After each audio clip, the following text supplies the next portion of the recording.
Hello and welcome again to this edition of FITV. I'm your host, Brad Swanson. We are coming to you from inside the Florida Capitol during the 2022 Florida legislative session. We're joined by our friend, Representative Vance Aloupis from Miami area. Representative Aloupis, welcome back. Thank you, Brad. One of the best hosts in Florida. Well, thank you. You're like keep coming. Keep going. No. So. No. When we talk about best, what we do have on this show right now is one of the best advocates for Florida's education system. Where does that stand with some of the issues you're working on? So obviously last year we passed transformational policy around early learning. That's the space that I've worked on for the last 10 years. The big conversation this year is around funding in early learning, trying to make sure that we're getting considerable amount of money into the communities to make sure that we're providing subsidized childcare, that it's being provided in an equitable way so that the districts are getting what they need to actually serve all of the children across the state. So I've been working very closely with Representative Grohl, with our committee members to just try and figure out how do we support our early learning teachers, our early learning providers, and our youngest children.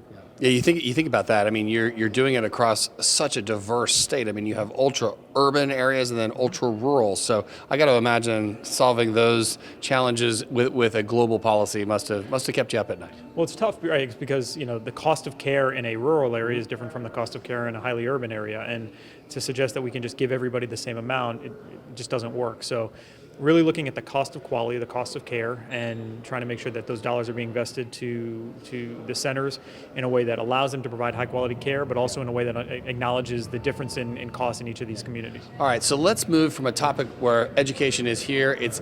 We say it's an old one, but it's brand new in every way. Yep. But to another issue that is legitimately brand new, which is cryptocurrency. What are you working on in that world?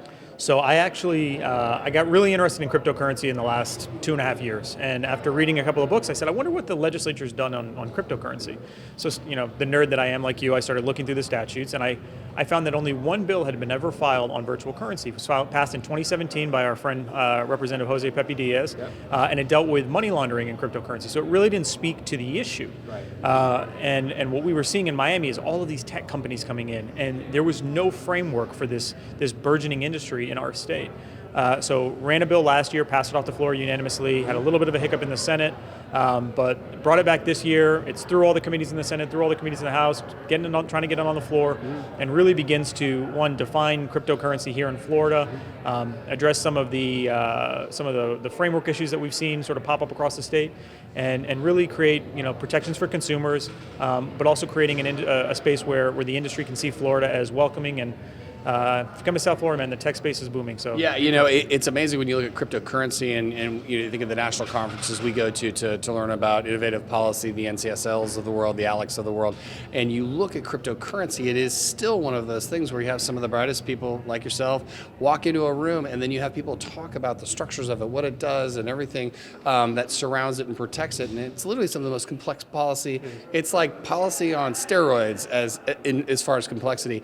What's been your favorite part to work in when it comes to cryptocurrency policy? I think just it is, like you said, it's very complicated, but the essence of blockchain is fairly basic, and I think there's a beauty in it that I've really enjoyed sharing that story with my colleagues. I think some of the coolest stories about cryptocurrency come from Florida. So the story about the first commercial transaction ever with Bitcoin happened in Jacksonville, where a gentleman bought a pizza for 10,000 Bitcoin at the time.